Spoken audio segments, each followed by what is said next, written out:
사도신경으로 우리의 신앙을 고백하며 새벽 예배를 하나님께 올려드리겠습니다.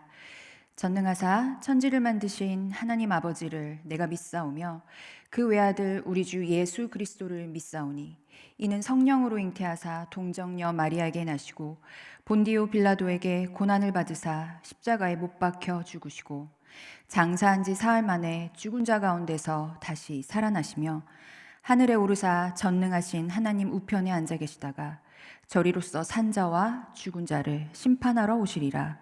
성령을 믿사오며 거룩한 공회와 성도가 서로 교통하는 것과 죄를 사하여 주시는 것과 몸이 다시 사는 것과 영원히 사는 것을 믿사옵나이다. 아멘.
이 시간 우리에게 주시는 하나님의 말씀은 시편 119편 33절에서 48절까지입니다. 여호와여, 주의 율례들의 도를 내게 가르치소서. 내가 끝까지 지키리이다. 나로 하여금 깨닫게 하여 주소서. 내가 주의 법을 준행하며 전심으로 지키리이다. 나로 하여금 주의 계명들의 길로 행하게 하소서. 내가 이를 즐거워함이니이다. 내 마음을 주의 증거들에게 향하게 하시고 탐욕으로 향하지 말게 하소서. 내 눈을 돌이켜 허탄한 것을 보지 말게 하시고 주의 길에서 나를 살아나게 하소서. 주를 경외하게 하는 주의 말씀을 주의 종에게 세우소서. 내가 두려워하는 비방을 내게서 떠나게 하소서. 주의 규례들은 선하심이니이다. 내가 주의 법도들을 사모하였사오니 주의 의로 나를 살아나게 하소서. 여호와여, 주의 말씀대로 주의 인자하심과 주의 구원을 내게 임하게 하소서. 그리하시면 내가 나를 비방하는 자들에게 대답할 말이 있사오니 내가 주의 말씀을 의지함이니이다. 진리의 말씀이 내 입에서 조금도 떠나지 말게 하소서. 내가 주의 규례를 바랐음이니이다. 내가 주의 율법을 항상 지키리이다. 영원히 지키리이다. 내가 주의 법도들을 구하였사오니 자유롭게 걸어갈 것이오며 또 왕들 앞에서 주의 교훈들을 말할 때에 수치를 당하지 아니하겠사오며 내가 사랑하는 주의 계명들을 스스로 즐거워하며 또 내가 사랑하는 주의 계명들을 향하여 내 손을 들고 주의 율례들을 작은 목소리로 읊조리리이다. 아멘. 이 시간 함께 기도하겠습니다. 하나님, 이 새벽에 주 하나님을 바라봅니다. 분주하고 염려하는 마음을 모두 내려놓고 주의 말씀을 듣기 원합니다. 주의 말씀을 깨닫는 지혜와 그 말씀에 의지하는 믿음을 허락하소서. 주의 말씀을 들으며 주를 따를 수 있는 용기와 인내도 주소서. 주의 말씀으로 우리를 성장하게 하소서. 예수님의 이름으로 기도합니다. 아멘. 주님의 은혜와 평안이 여러분과 함께 하시기를 기도합니다. 오늘은 시편 말씀을 통해서 하나님의 법에 관해 함께 나누고자 합니다. 여러분은 법이라는 단어를 마주할 때 어떤 느낌이 드시나요? 법이라는 단어는 어쩌면 조금은 딱딱하고 어쩌면 조금은 어려운 느낌이 드는 것일지 모르겠습니다. 사실상 법은 예나 지금이나 법 관련 전문인들이 다루죠. 이는 결코 쉬운 것은 아니라는 의미일 것입니다. 하지만 이렇게 딱딱하고 어려운 법이 이 세상에 존재하지 않는다면 어떤 일이 벌어지게 될까요? 얼마 전 카리브해 섬나라인 아이티 공화국이 무정부 상태에 빠졌습니다. G9이라는 갱단이 국토의 대부분을 차지해버린 것이죠. 거리 곳곳에는 불이 났고 갱단원들이 교도소를 급습해서 4천여 명의 수감자들이 탈옥하는 일이 벌어졌습니다. 범죄자들이 거리를 활보하면서 나라를 장악해버린 것이죠. 많은 사람이 사망했고 폭력 사태는 계속되었습니다. 그야말로 IT는 무법천지가 되어버렸죠. 법이 사라진 곳에는 이렇게 폭력과 죽음, 그리고 절망과 슬픔만이 남게 됩니다. 따라서 법은 없어서는 안 될 아주 중요한 것이죠. 하나님은 우리보다 훨씬 먼저 법의 중대성에 관해서 알고 계셨습니다. 그래서 당신의 나라 백성들, 곧 이스라엘에게 영토를 주시기 이전에 먼저 법부터 선물로 주셨습니다. 우리가 잘 알듯이 하나님의 법, 곧 율법은 출애굽 시대 때 모세를 통해서 이스라엘에 전해집니다. 모세가 애굽의 바로로부터 이스라엘의 백성들을 인도해내고 시내산에 도착했을 무렵에 여호와 하나님께서 당신의 법을 모세에게 주시죠. 이렇게 법을 받은 이스라엘은 더 이상 애굽에 종속될 필요가 없어졌습니다. 왜냐하면 하나님의 법에 의해서 그들은 당당하게 하나님 나라의 백성, 곧 시민이 될 수 있었기 때문인데요. 그들에게 시민권이 부여된 것이죠. 이들은 더 이상 무국적자도 아니고 노예도 아닙니다. 하나님은 이들에게 법을 주심으로써 자유를 선포하셨습니다. 달리 말해서 율법은 이스라엘을 올가매기 위한 어떠한 수단이 아니었다는 것입니다. 율법은 하나님께서 당신이 사랑하시는 백성을 지키기 위해서 친히 선사하신 선물이었죠. 그래서 오늘의 본문 저자도 하나님의 율법을 사랑하며 이를 즐거워합니다. 본문을 함께 볼까요? 33절부터 보겠습니다. 여호와여, 주의 율례들의 도를 내게 가르치소서. 내가 끝까지 지키리이다. 나로 하여금 깨닫게 하여 주소서. 내가 주의 법을 준행하며 전심으로 지키리이다. 나로 하여금 주의 계명들의 길로 행하게 하소서. 내가 이를 즐거워함이니이다. 여기에서 율례, 법, 계명은 각각 규정, 가르침, 명령을 의미합니다. 저자는 하나님의 규정과 가르침 그리고 명령을 잘 배우고 지키겠다고 약속하면서 즐거워하고 있습니다. 왜냐하면 그는 하나님의 율법의 의미를 이미 알고 있었기 때문이죠. 그에게 율법은 결코 구속이 아니었습니다. 그에게 율법은 자유라는 선물이었습니다. 그래서 그는 45절과 46절에서도 이렇게 고백합니다. 내가 주의 법도들을 구하였사오니 자유롭게 걸어갈 것이오며 또 왕들 앞에서 주의 교훈들을 말할 때에 수치를 당하지 아니하겠사오며. 즉 저자는 하나님의 율법을 지킴으로 자유를 얻었고 또 율법을 말할 때 높은 자들 앞에서조차 수치를 당하지 않는다는 것을 강조하면서 기뻐합니다. 뿐만 아니라 저자는 39절, 40절, 41절에 선과 의, 그리고 인자하심과 구원이라는 단어로 율법을 설명하고 있는데요. 그는 선하고 의롭고 인자하며 구원이 되는 율법으로서 자신을 살아나게 해달라고 하나님께 간구하고 있습니다. 요컨대 하나님의 법, 곧 율법은 사람을 살리는 것입니다. 따라서 저자는 율법에 반하는 것으로부터 멀어지기를 원하고 있죠. 본문 36절과 37절을 함께 보겠습니다. 내 마음을 주의 증거들에게 향하게 하시고 탐욕으로 향하지 말게 하소서. 내 눈을 돌이켜 허탄한 것을 보지 말게 하시고 주의 길에서 나를 살아나게 하소서.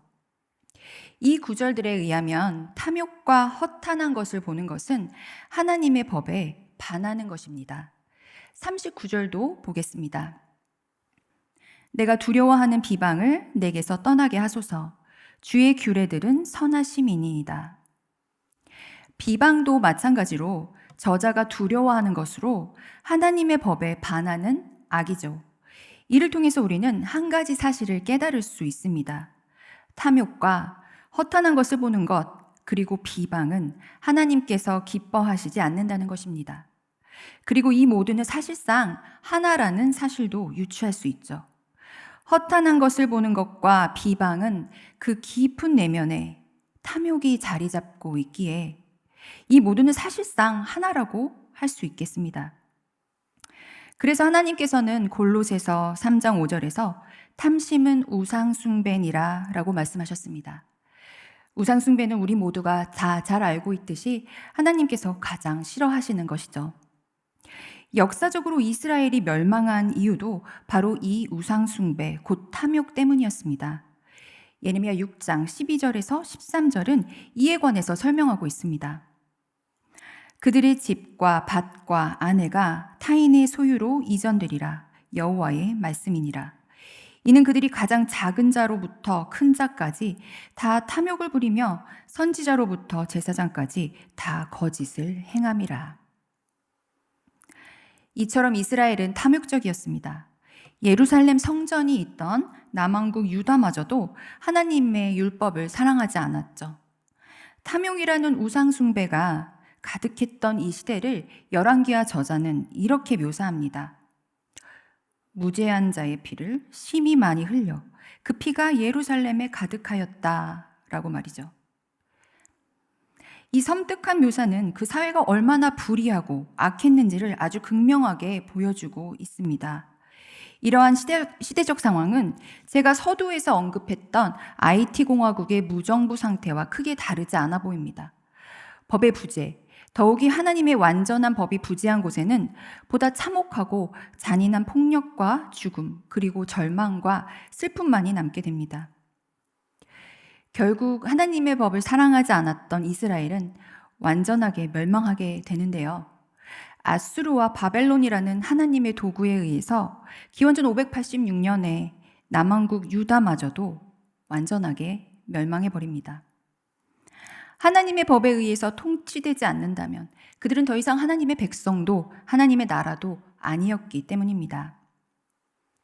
하지만 하나님께서는 다시 이 지구에 하나님의 나라를 시작하십니다. 우리 모두가 다 잘 알듯이 예수 그리스도를 이 땅에 보내시죠. 예수께서는 하나님의 법에 관해서 뭐라고 말씀하셨을까요? 마태복음 5장 17절입니다. 내가 율법이나 선지자를 폐하러 온 줄로 생각하지 말라. 폐하러 온 것이 아니요 완전하게 하려 함이라. 예수께서는 율법을 완전하게 하시기 위해서 이 땅에 오셨다고 말씀하십니다. 율법주의에 빠진 사람들을 책망하신 것인데요. 달리 말해서 하나님께 제물만 드리지 말고 마음을 다하고 지혜를 다하고 힘을 다해서 하나님과 이웃을 나 자신과 같이 사랑하라는 것입니다. 그래서 예수께서는 공생의 마지막 유월절 저녁 만찬에서도 유언과 같이 이런 말씀을 남기셨습니다. 서로 사랑하라. 내가 너희를 사랑한 것 같이 너희도 서로 사랑하라. 이것은 예수께서 모세의 계명을 새롭게 해석하신 계명입니다. 사도 바울도 로마서에서 이를 분명하게 언급하는데요. 로마서 13장 10절 말씀에 사랑은 율법의 완성이니라 라고 기록되어 있죠.